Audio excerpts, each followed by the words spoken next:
Hi, I'm Dan Parks with Cruise Tools. We make tools and tool kits for musicians. And what I'd like to do is share with you the basic setup process for a guitar. It's really not a difficult process, although it may seem like a terrifying prospect to some guitar players. But if you have a little bit of knowledge and the right tools, it's something that you can and should do to keep your guitar in top playing shape.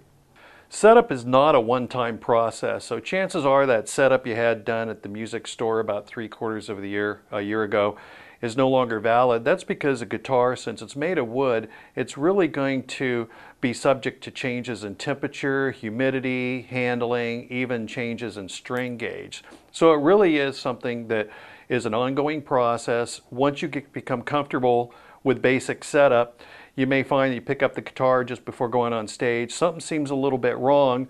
You get out a few tools, do a quick measurement, and find out that you're going to want to do just a real small tweak on the truss rod, for example, before going on stage, and then be able to have your best possible performance.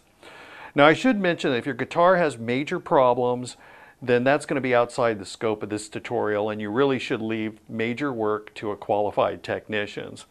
Also, if you're just simply uncomfortable with using tools or the process I'm going to describe, then maybe you should just leave it to somebody else. Okay, in order to get started, there's a few things you're going to need. First of all, it's going to be important to have a good, clean, well-lit location to do it. Your kitchen table is going to be just fine. Also, you need a safe surface to set the guitar on. Now, I'm using here a mat available from Fender. It's an aftermarket mat, but you really can just use a nice soft bath towel, set a few books underneath it to raise the neck up, and then you're going to be set. And of course, you're going to need some tools. One of the most common tools used on a guitar is a hex key. It's often referred to as an Allen wrench. I prefer the L-shaped wrench just because it gives you a lot of flexibility. Sometimes the short end is going to be a little easier to use because you're going to get extra leverage. Maybe for access reasons, you may want to use the longer side for other applications. Now, if you're looking at size for a truss rod, it's very useful to have a ball end tip, and that's because a lot of truss rod nuts don't actually give you direct access to the nut. You actually have to get at it from an angle, and a ball end allows you to do that. One other note on Allen keys is that if you have several guitars, then you've got a US guitar and then an offshore produced guitar. Therefore, you're going to need both metric and inch-based Allen keys, and that can add up to quite a few keys. What we've got here is 11 different sizes. So what we've done is we've color-coded gold for metric and black for inch, and it just allows you to get to the correct key a little more quickly.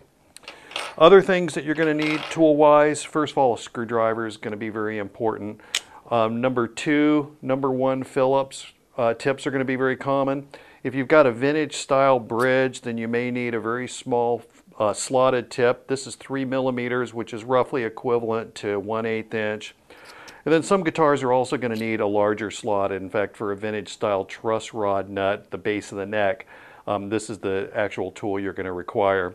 One other note on the screwdriver is some truss rod nuts, most noteworthy is Gibson, actually don't use an Allen key for adjustment. They require a small socket. So you need something like a nut driver, and this screwdriver fills the bill. It's got a 3/16 inch nut driver on one end that would be used for a Gibson, and then also on the other side it's got 1/4 inch work for some other guitar makes that require a nut driver.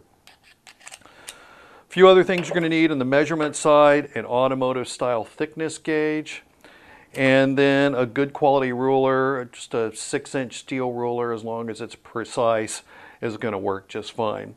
And then finally, a capo, and I'll explain in a little bit why you're going to need a capo.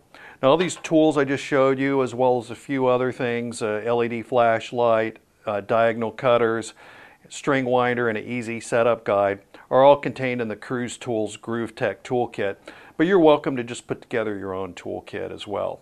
Your guitar may require a special tool. Here's an example of a special